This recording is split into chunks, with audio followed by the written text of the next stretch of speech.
Welcome to Luca and Miguel. Enjoy the video. In this video, I will explain how to sync your Xbox 360 controller. First, ensure both your console and controller are powered on. Next, find the small circular sync button on your console. Its location varies slightly by model.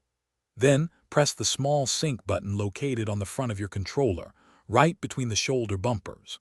The lights on both devices will flash for a few seconds, and then one quadrant on your controller will light up steadily, indicating a successful connection.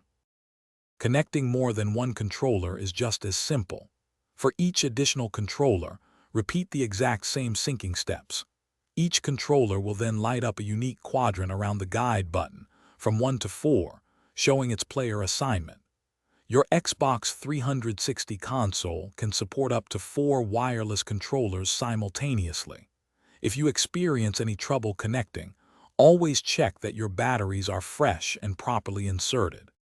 To use your wireless Xbox 360 controller with a personal computer, you will need an Xbox 360 wireless gaming receiver. Simply plug this receiver into an open USB port on your computer. Drivers usually install automatically, but you might need to do it manually through Device Manager.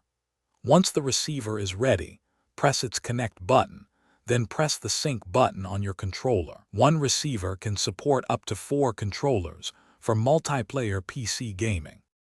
To get the most out of your controller's battery life, always remember to turn it off when you are finished playing. The controller will also automatically power down after about 15 minutes of inactivity. For long-term savings, investing in high-capacity rechargeable double-A batteries is a smart choice. Additionally, you can extend your playtime by disabling the rumble feature in your game settings, as vibration motors consume a considerable amount of power. Thanks for watching and please subscribe. It's the best investment you'll ever make.